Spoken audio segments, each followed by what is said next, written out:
The growling came from every direction at once. Reva planted her paws in the dry earth and did not move. Behind her, pressed flat against the cracked ground, her two cubs, tiny, trembling, barely 4 weeks old, whimpered into the dust. She could feel their heartbeats against her hind legs, fast, frantic, like trapped moths beating against glass. The wolves closed in. There were 14 of them, 14 gray bodies, all teeth and fury, circling tighter with every breath. Their lips were pulled back in snarls that split the afternoon silence like thunder. Their eyes were cold and pale and hungry, not with the hunger of empty bellies, but with something older and meaner, the hunger of dominance, of sport. Reva was outnumbered. She was outweighed. She stood perhaps a third the size of the wolf closest to her left flank. She did not step back. Her amber eyes swept the ring of predators with a calm so fierce it looked almost like contempt. Her orange fur bristled along her spine, every muscle in her lean, scarred body coiled tight, the way a spring coils before it launches something very fast and very dangerous. One of the wolves, the largest, a scarred gray male with a torn ear, stepped forward. He was the pack leader. His name among the pack was spoken in posture and pressure, in the lowering of heads and the flattening of ears. He was not accustomed to prey that stood still and stared back. He snapped his jaw once, a warning. Reva answered with a snarl that seemed too large to come from her body. The sound froze the circle for just a moment, and in that moment something extraordinary happened in the dry, wind-swept valley.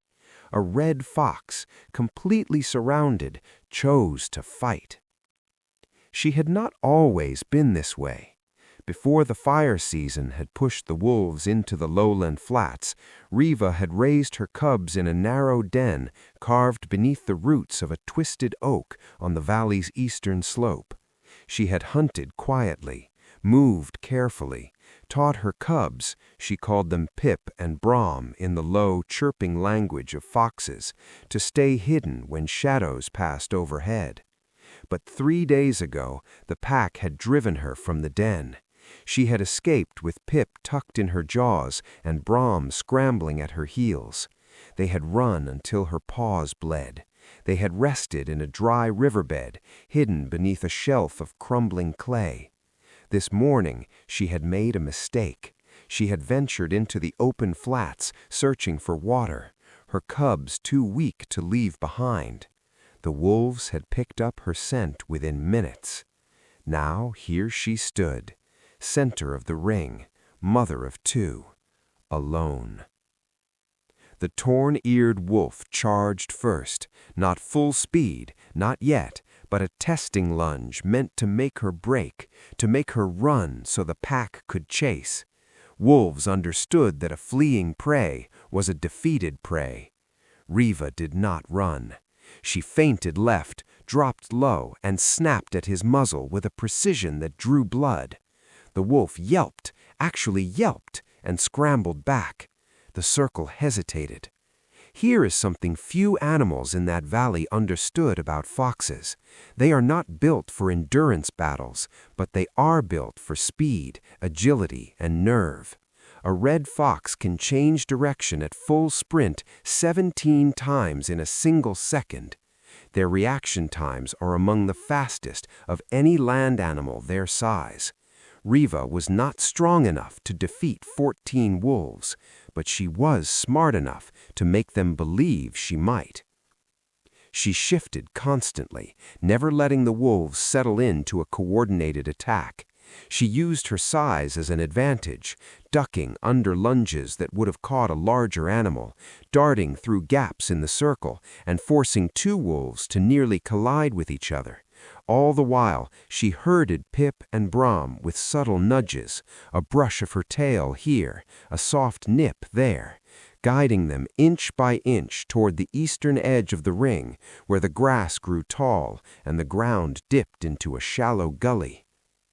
The wolves were frustrated. Frustrated predators make mistakes. If you're feeling your heart pound right now, if you're leaning in, rooting for this brave mother, you're exactly who this channel is made for. Hit subscribe and join thousands of wildlife lovers who never miss a story. It takes 1 second and it means everything. The torn-eared wolf charged again, harder this time, committed. Reva stood her ground until the last possible breath, then twisted sideways with a move so sudden that the wolf's momentum carried him stumbling past her.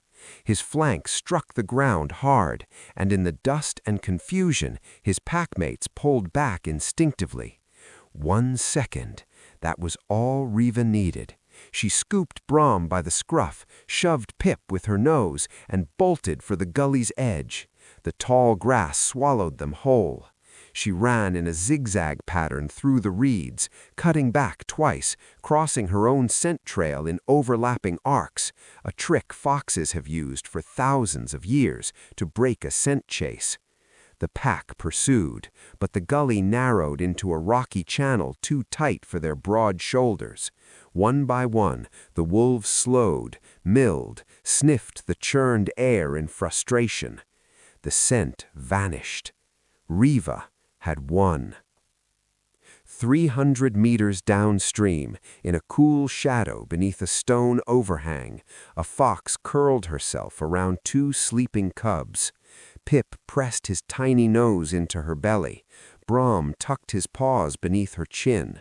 She licked them both slowly, carefully, making sure every inch of them was real and warm and still breathing. Outside, the valley exhaled. The wolves moved on. The mother closed her eyes. Nature rewards the brave, and today Reva proved that love is the most ferocious force in the wild. If this story moved you, like this video so more people can find it, and subscribe for more cinematic wildlife stories that remind us what courage really looks like. Every like tells the algorithm this story matters, and it does. Reva and her cubs, thank you.